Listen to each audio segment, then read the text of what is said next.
Hey everyone, welcome back to another episode of Revealed Apologetics. I'm your host, Eli Ayala, and as always, I want to thank you for tuning in, whether you're watching on YouTube, listening through the podcast, or however you're joining the conversation. I'm grateful to have you along as we kind of dive into a really important topic as relating to presuppositional apologetics, specifically the Transcendental Argument, otherwise known as TAG.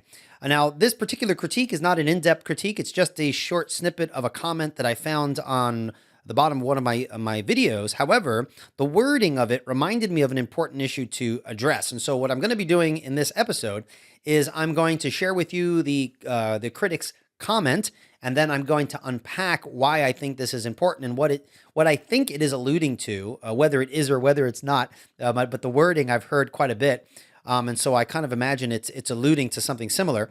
And if I'm way off, it will still be helpful and useful to you because we will be covering a very good question relating to transcendental arguments and what we're trying to demonstrate when we give a transcendental argument for the existence of God. So I want to jump right in. So the commenter said, and this is a direct quote from the particular person who left this comment, they said that the problem with tag is this: it proposes an unnecessary condition and does not demonstrate its conclusion. It does not describe or depict a God as anything, and this is the key part, as anything that exists in reality, and they have within parentheses, outside of the mind. Okay? So this is what they say. I'm going to read it again. The problem with tag, Transcendental Argument for the Existence of God, it proposes an unnecessary condition and does not demonstrate its conclusion. It does not describe or depict a God as anything that exists in reality outside of the mind. Now, this is kind of where I wanted to, where it kind of perked my interest, or perked my interest. It grabbed my attention, okay, because it's kind of related to a common criticism of the transcendental argument and transcendental arguments in general.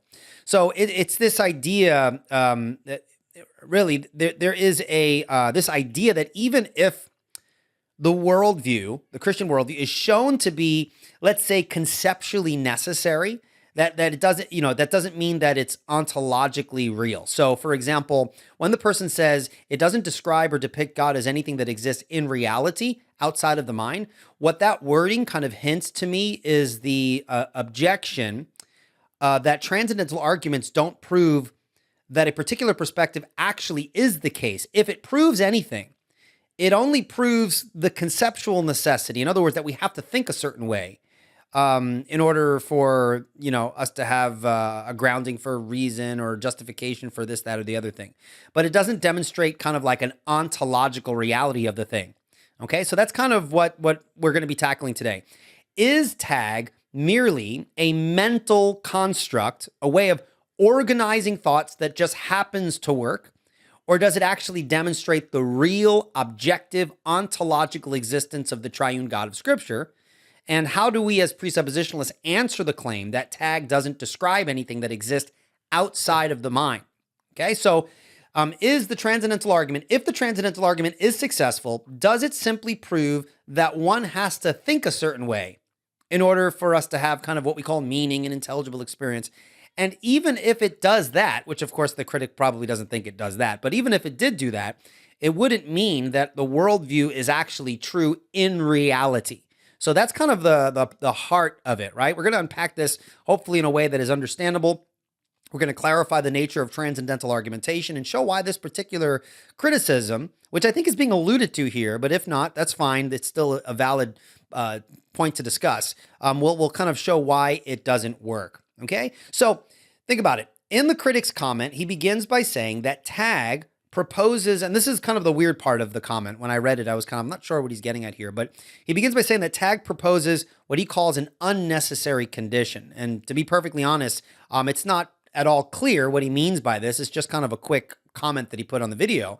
I think it's rather vague, but I was thinking to myself, is he suggesting that appealing to God as the necessary foundation for, say, logic, morality, and intelligible experience is somehow arbitrary, or it's an excessive step that we don't need to be bringing into the discussion? Is he saying that we don't actually need to ground these things in any ultimate or transcendent source?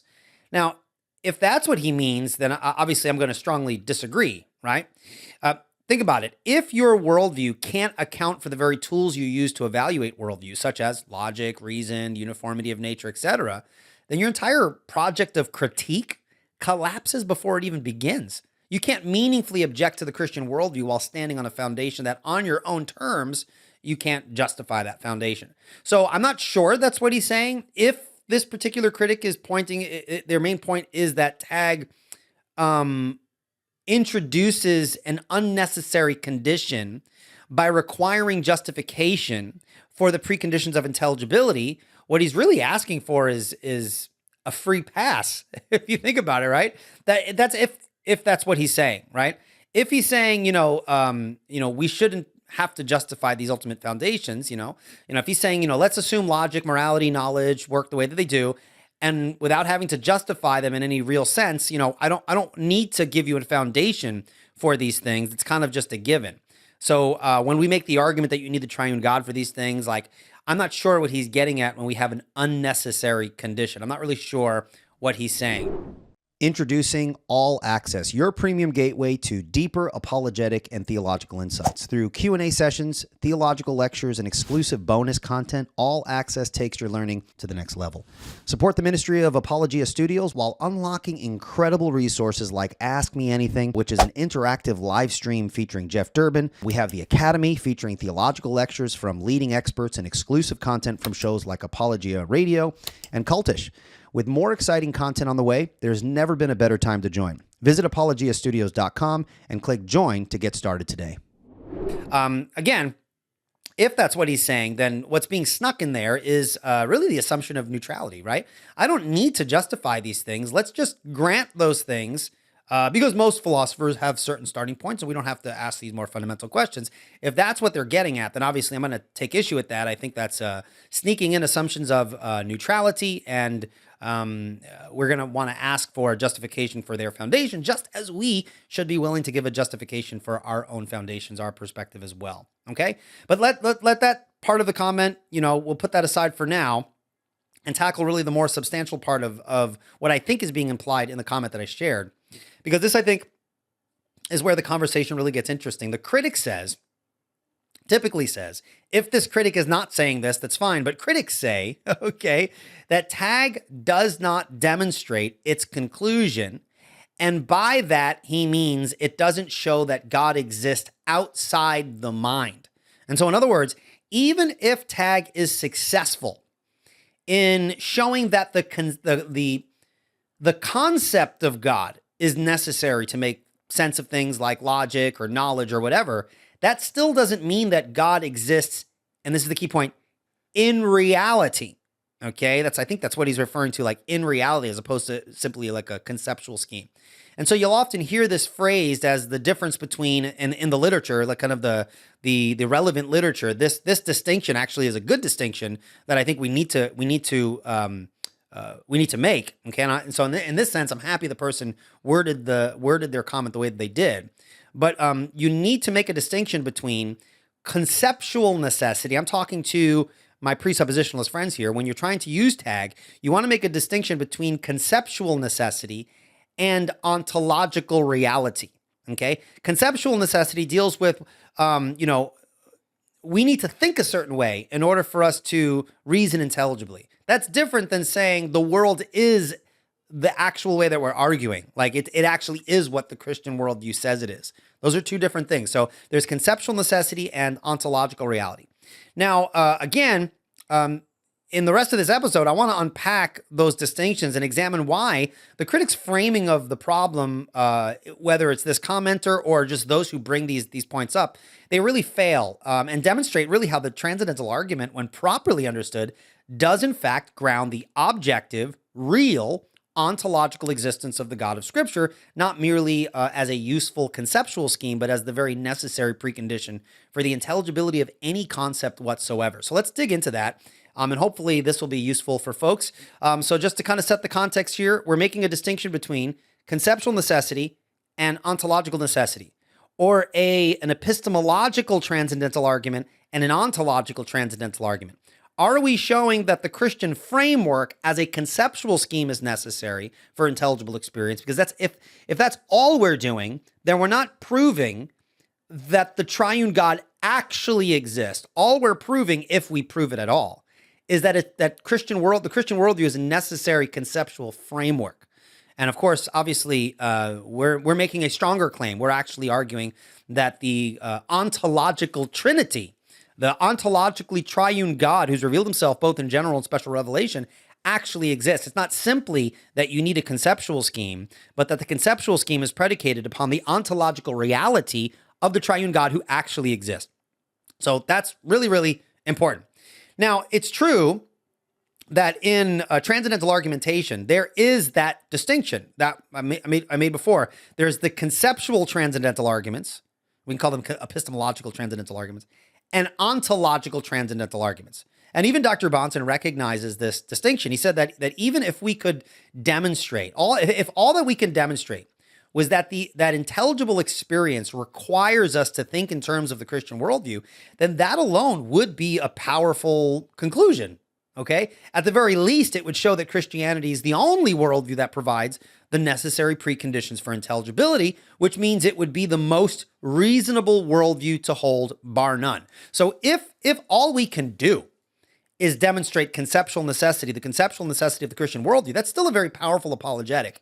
But we need to understand that as presuppositionalists, especially along the lines of someone like a Bahnsen or a Van Til, we're making an ontological claim as well. And so it's more ambitious than simply arguing for conceptual necessity, okay? And if you're interested in this discussion, I do talk about how the Stroudian objection, and I'm not going to get into this here because I have a whole video on that, the Stroudian objection to transcendental arguments. You want to be very careful because I'm very aware of these critiques in the philosophical literature and so forth, that you want to be very careful, Mr. Skeptic, that the criticisms launched at traditional transcendental arguments, okay, does not necessarily mean they work when you apply them to a Van Tilian presuppositional transcendental argument. So one of the main points of the Stroudian objection, it deals with this whole conceptual ontological issue. And I don't think that the Christian transcendental argument, the presuppositional transcendental argument, suffers from the same criticisms for reasons that we've covered in entire videos, okay? But again, Bahnsen didn't stop at arguing for Christianity as a necessary conceptual scheme, and Van Til didn't stop there either. Presuppositional apologetics doesn't rest content with saying Christianity is just a more convenient or coherent mental model. That's not what we're saying. The goal of TAG, the Transcendental Argument for the Existence of God, as formulated in the Van Tilian tradition, is to demonstrate that unless the ontological trinity exists, that is, unless the triune God actually, objectively, truly is, then nothing in human experience can be rationally accounted for. That's the bold and ambitious claim. The claim is not just that we must think Christianly, but that the Christian God must actually be. He must actually exist. And that's why Dr. Bahnsen famously said in what I believe was maybe his opening statement in his debate with Gordon Stein, or maybe a lecture or something like that, that he said that he believes, and I believe and I agree with this, that the Christian worldview is objectively provable. Okay? And that's not a watered down pragmatic claim. That's an ontological claim on Bahnsen's part. That's a claim about the way the world actually is. And so when presuppositionalists speak of the ontological trinity, we're not referring to a mere mental construct or a philosophical abstraction. We're referring to the living, self-existent God who's revealed himself in Scripture and who alone provides the necessary preconditions for the very possibility of knowledge, rationality, and experience. So this is part of what's wrapped up in Van Til's own wording, where he talks about that we argue for a concrete universal. We're not arguing for the existence of God in the abstract, but we're arguing for the existence of God in the concrete. We are arguing that God, the God who's revealed himself, must exist, not that we simply have to think in terms of the Christian worldview, although that's part of it, right? So the critics' framing of TAG as something that speaks only to what's inside the mind, okay, which the original comment was using that wording, I think fundamentally misunderstands the nature of and the force of the transcendental argument. TAG doesn't just tell us how to think about the world. It tells us what must be true of the world ontologically for thought itself to be possible. Okay, so how do we bridge the gap from conceptual necessity to ontological necessity? This is at the heart of this particular objection. Whether the person was meaning it to go in that direction, it kind of triggered my mind to kind of address this specifically because it is important. So at the heart of the objection is this. Just because you need to think in terms of the Christian worldview in order to make sense of logic, knowledge, morality, etc., why should that mean, this is the question, why should that mean that the Christian God actually exists? Isn't that just a useful conceptual framework? And this is where we need to press in carefully because we have to make those distinctions between the conceptual necessity issue and the ontological necessity issue. Okay, so let's walk through this slowly. So conceptual necessity refers to what is required for human beings to have intelligible experience, reason, communicate, and do things like, science, ethics, and all that good stuff. Okay, it answers the question, and this is the key question that a conceptual transcendental argument kind of argument answers. What must we assume to make sense of anything at all? What must be presupposed? Okay, that is the conceptual necessity or conceptual transcendental argument. Ontological necessity is about what must actually exist for those conceptual necessities to have any footing, any grounding. What must be true of reality for thought and experience to be possible in the first place. All right? So those are key distinctions. And where presuppositionalists let me correct myself. Some presuppositionalists will blur those distinctions, but we are very much aware of it. At least we should be. I know Bonson was and Van Til was. I know maybe some popular level people doing it kind of in an informal sense might blur those distinctions, but these are important distinctions to keep in mind. So the critic's move here, which a critic could use, and the person making this statement could use, is to try to trap tag in the realm of merely conceptual necessity as if it were only describing a mental model, like a map we draw in our heads or something like that. But Bonson's response, which is rooted in Van Til's framework, and that's where I stand as well, is that such a distinction can't be sustained without collapsing the very intelligibility that the critic wants to preserve. Okay, so let's walk through this. So, Bonson's transcendental method, Van Til's method, my method, okay, on this principle, if the Christian God does not exist, he does not actually exist in reality, right? Then this is the argument. Human experience, not just theology, but experience itself becomes unintelligible. That's not a statement about mental habits or anything like that or conceptual schemes. This is not a statement about mental kind of things. This is a statement about metaphysical dependency. So, for example, take the laws of logic, and I'm fully aware of the disagreements that folks have with me about the nature of logic, and I'm willing to hash those things out, and I have reasons for why I hold logic to be what it is, and I have criticisms of those who don't see it the way that I'm laying it out. I'm fully aware of that, but take the examples of the laws of logic. They're not physical. They don't change. They're not invented by humans. Sorry, guys who think that laws of logic are conventional. All right, I disagree, and I think that can be demonstrated to be the case. They are necessary. They are universal and immaterial. Mr. Eli, but I almost said Mr. Ayala because that's how my students refer to me. Eli, but there are many systems of logic. I addressed that. I have a whole video addressing that where I stand on that. Okay, so the laws of logic are necessary. They're universal. They're immaterial. But then we ask the question, what worldview makes sense of those very properties? You see, Dr. Bonson would say, you don't just need to think as if logic is grounded in a personal rational source. You need that rational source to actually exist for logic to have any ontological basis. Otherwise, the very concept of universal invariant laws that transcend the human mind is a fiction. So the argument can go something along the lines of, one, if intelligible experience is possible, and it is, because we wouldn't be able to interact and disagree in any meaningful way, if intelligible experience is possible, okay, and it is, and if intelligible experience requires a particular conceptual framework, the Christian worldview, here's what we're trying to draw, then the ontological foundation for that framework, the triune God, must exist. Okay, so one, if intelligible experience is possible, and it is, and if intelligible experience requires a particular conceptual framework, and it does, the Christian worldview, we would argue, then the ontological foundation for that framework, the triune God, must exist. Because if the triune God does not exist, then the necessary preconditions for intelligibility are not available. the conceptual necessity points beyond itself to an ontological necessity because the concepts don't exist in a vacuum. They're grounded in something, or we're arguing someone.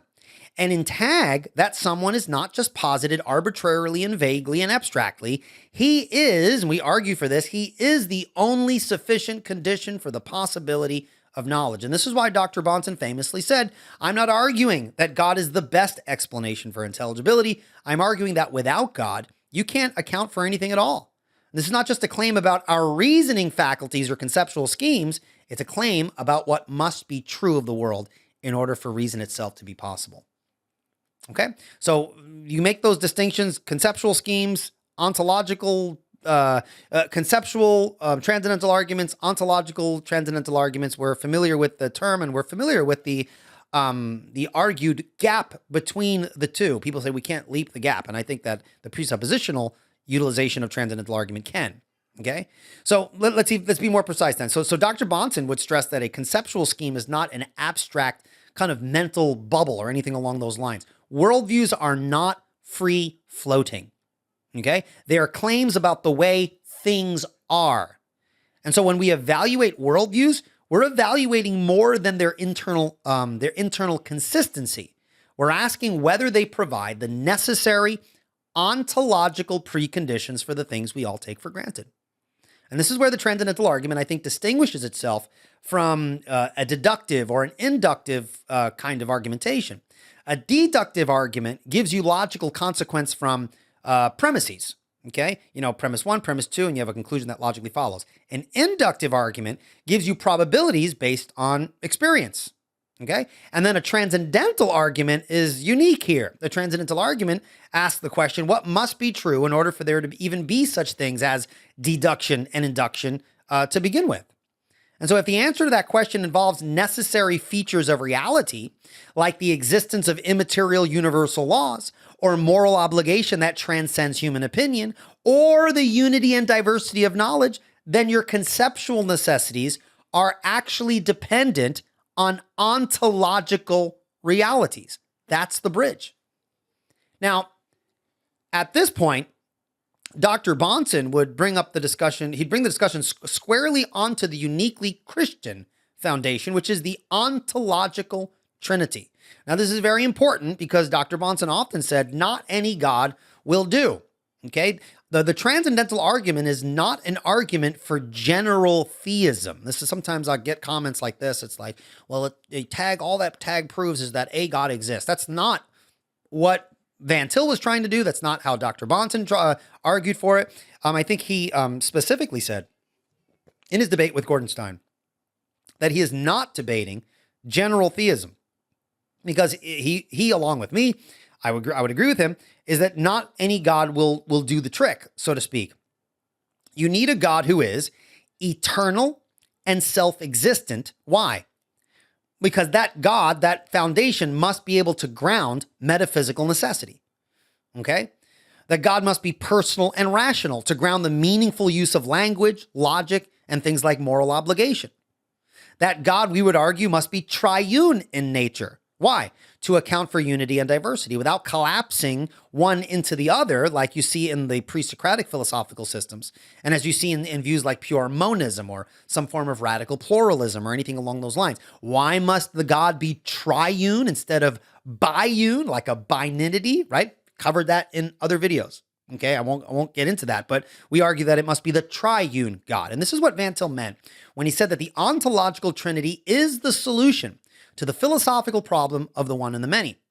And Dr. Bahnsen pressed this in his debates and his writings because if your worldview doesn't have this ontological foundation that we've just described, it can't account for anything. No matter how tidy the conceptual framework might appear, it won't have the ontological grounding to make coherent the conceptual framework. So we begin with the necessity of the Christian worldview conceptually, but because that conceptual scheme demands certain things to be true of the world, we're driven inevitably to the ontological conclusion.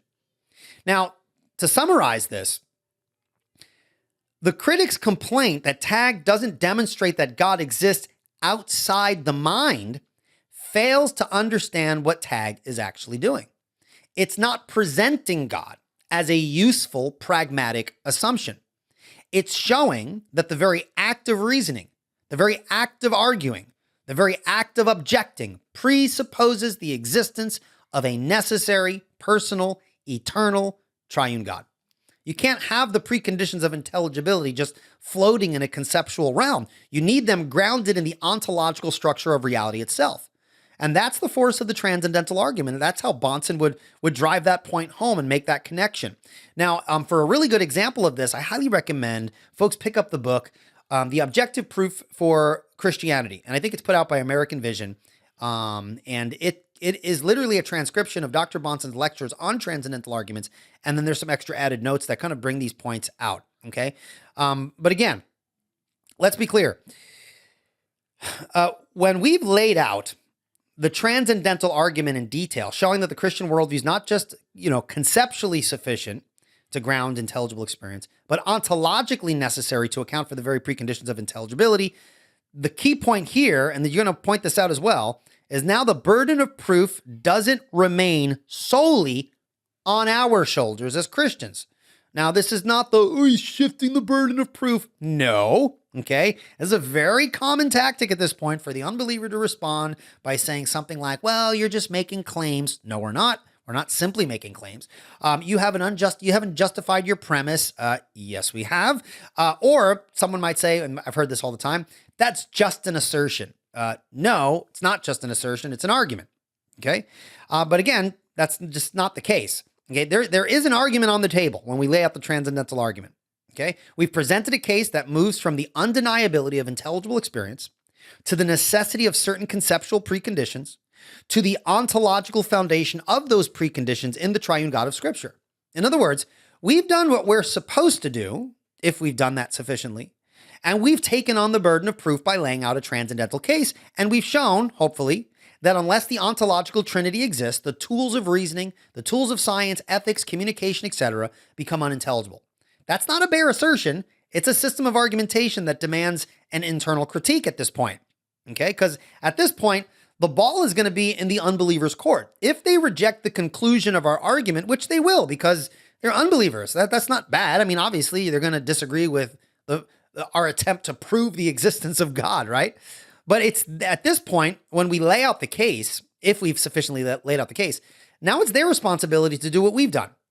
Okay? They need to lay their cards on the table. They need to provide an internally consistent worldview that could justify the preconditions of intelligibility, not just assert that something else might do it, but actually demonstrate how their worldview accounts for things like the laws of logic, moral absolutes, the uniformity of nature, personal identity, the meaningfulness of the use of language, so on and so forth. And they need to do it in a way that is not itself arbitrary at its foundation. It cannot do it in a way that is self-contradictory given its own system, okay? So they need to actually defend their foundation, which, by the way, is one of the ways they sufficiently respond to our claim. So one way to refute the Christian worldview is to posit the worldview you're standing on does provide those foundations for intelligible experience, because in doing that, you will show that the Christian claim is false when we argue it's the only worldview that can do it. All right? So it's not burden shifting. If the presuppositionalist is arguing, appropriately, he would have laid out his case, and the unbeliever accepts the challenge and says, okay, I disagree with your conclusion. Here's my worldview, and here's how I think my worldview can account for A, B, and C. Okay? The skeptic, and I'm talking to my fellow apologist here, they don't get to simply dismiss our argument without offering a positive case of their own. That's not a critique. That's a form of evasion. Okay, you want to be very careful of that. And by the way, you want to be very careful, presuppositionalists and Christian apologists, not to engage in that kind of reasoning yourself as well. And so what's critical to remember here is that when the unbeliever disagrees with your argument, that is not equivalent to disproving the argument. The unbeliever may not like the conclusion of the transcendental argument. They may not agree with the conclusion, but that's not the same as refuting the argument, right? If you've presented the argument faithfully, explaining why intelligibility presupposes the ontological trinity, and then you've provided your justification, their disagreement doesn't nullify everything that you have just laid out. And don't let anyone tell you otherwise. Like, well, you didn't provide yes, we provided justification. You disagree with it. So that's how debate goes. Now offer your counterpoint. All the counterpoints that I hear in at least popular discourse, not everyone does this. Some people will engage. But a lot of it is, well, you're just making assertions. So, okay, then I'm making an, by the way, anyone who makes an argument is making an assertion, but we offer a justification, and the job of the other side is to say, I don't think your justification is adequate. Here's why. And then you're engaging in fruitful interaction in an ideal situation. Okay. Now, this point is where a lot of skeptics, I don't know why this is the case. They just kind of stall out at this point, right? Instead of engaging in worldview net level analysis, they often fall back on, tactics of deflection. Again, not everyone, but a lot of people in these sorts of debates that I've witnessed, this is what seems to be the case. They might say, well, you haven't defined this adequately, or you haven't proven that, or you're just claiming things, these sorts of things. But what's really happening is that they're now faced with the burden of presenting a comprehensive, coherent, and sufficient account of the very things they take for granted every time they argue, speak, or think. And a lot of people are not comfortable in doing that. So what do? They stall. They push it back on you. They say, the burden of proof is on you. And yeah, the Christian has a burden of proof. No one's shifting the burden of proof. The Christian, I'm saying it explicitly. We have a burden of proof, but don't get it twisted.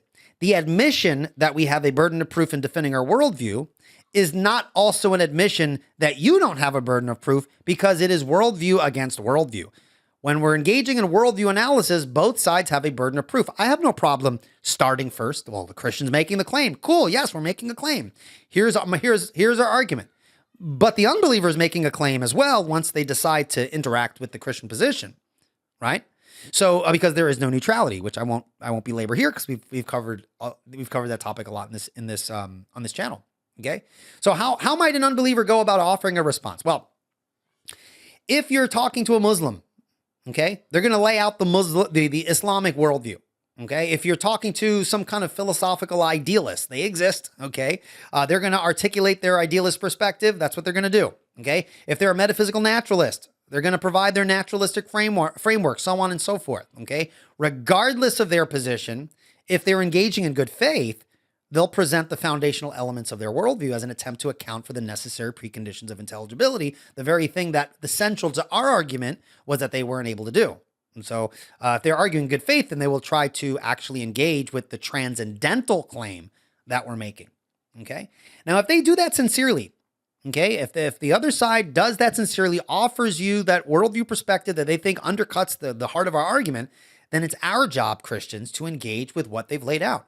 Just as it's their responsibility to engage with what we've laid out, we need to actually engage with what they lay out as well. Okay. And so at that point, you're off and running. Hopefully, in an ideal situation, you're going to have a fruitful and honest discussion, one that moves beyond kind of the surface level objections and actually addresses the structural foundations of the specific worldview in question. Now, that said, and this is a very important point, and I brought this up multiple times, and I'll bring it up again because it's true. Always keep in mind the distinction between proving something and persuading someone, okay? Proof concerns the soundness and coherence of the logical case that we've made. Whether or not the unbeliever accepts it is another matter entirely, okay? From a Christian perspective, I'm talking to the Christians now, right? We understand that persuasion is ultimately the work of the Holy Spirit. No one will embrace the truth unless God gives them a new heart. That's what the Bible teaches. Now, unless the Lord opens their hearts, right, what's going to happen? They're going to remain hardened in their unbelief. That's the theological and biblical commentary on the unbeliever, okay? But that doesn't mean we sit back passively as well, okay? This is quite the opposite is the case, actually. We're commanded to engage in apologetics, to proclaim the gospel, and to reason with people. Why? Okay, why is that the case? Well, because God not only ordains the ends, but he also ordains the means. And part of the means God uses to draw his elect to himself includes what? A faithful proclamation of the truth, sound apologetic engagement, a clear and rational argumentation grounded in the foundation of Scripture. That's what we're called to do. Okay? So very, very important. Okay, we want to make a distinction between the ends and the means, okay, and proof and persuasion, okay, along with all the other things that I mentioned, conceptual schemes and ontological claims and so on and so forth. Okay. I hope that this is helpful. Okay. As you engage in these specific kinds of conversations, you need to be grounded. You need to be clear and specific in your discussions. Don't get distracted by smoke screens or rhetorical, sleight of hand or anything along those lines. Lay out your case, Christians, with confidence, and don't let anyone off the hook when it comes when it's their turn to bear the burden of proof in the discussion or debate. It's common for unbelievers to accuse Christians of burden shifting, and sometimes they do, granted, but that simply isn't always the case, and that's definitely not what the transcendental argument does. All right, there's nothing inherent within transcendental argument that shifts burdens. We're comparing worldviews, right? We're asking which worldview can account for the necessary preconditions of all the things that we take for granted. So you're going to have to put the worldviews up against each other, right? And both sides have a responsibility there. Okay. So, again, I hope this is useful. I hope it's not too much over people's heads. I really do appreciate the comments that come in the channel. I try to read, some of them, you guys know some of the videos that I've done in the past have been in response to specific comments and things like that. So I do try to adequately address, people's concerns and questions. And at the end of the day, I understand that, there are going to be people who just don't agree. And that's okay. I go into all of this knowing that that's the case. But hopefully this at least helps guide some of the discussions and clarifies some issues there. Okay. Now, if you're a skeptic that just is kind of tuning into this channel, you'll be, but wait a minute, tag doesn't address fill in the blank. Check the channel. Check the backlog of the channels. If you come up with an objection to the transcendental argument for the existence of God, chances are I probably have heard about it before, which means I probably have a video on it. Maybe it'll benefit you to watch those videos before you kind of reformulate your thoughts and then kind of throw another objection my way, which I'd be happy to interact with as best I can. All right. Well, I hope this is helpful, guys. I really love this stuff. I highly recommend, like I said, those Bonson lectures on transcendental arguments, that book, Objective Proof for Christianity. And I'm probably going to be touching on this issue at that event that I'll be speaking at in Tennessee on September 5th through the 6th. So if you guys don't know about this, I've been promoting this at the back end, the beginning of many of my videos. There's a conference I'll be speaking at called the War of the Worldviews, and you could sign up for that event. It is an in-person event in Tennessee. So you can go to waroftheworldviews.org and purchase your ticket and your spot. And hopefully I'll get to see folks. If you follow this channel and you want to meet face to face, that's a great opportunity to do it. So if you're in the area or you're planning to travel out there, looking forward to meeting folks. It's going to be a lot of fun. So I'll be speaking there along with Dr. Jason Lyle, Dr. James White, Dr. Marcus Ross, and myself will be the main speakers at that event. And it should be a lot of fun. If you go to that waroftheworldviews.org website, it actually gives the schedule and the topics we'll be covering. So if you're interested in some of the specifics, you can check that out there on that website. All right. Well, that is it for this episode, guys. Thank you so much. Please send in your questions to revealedapologetics@gmail.com, or you can go to revealedapologetics.com and leave a question right there on the homepage, and then it comes to me as well. Or you can leave a question in the comments, and if I get a notification, I'll try to survey the comments. And if you said something that was worth addressing, I will try my best to address it. Thank you so much, guys, for your time. If you stuck through this video all the way to the end, I really, really appreciate it. Until next time, guys, take care and God bless. Bye-bye.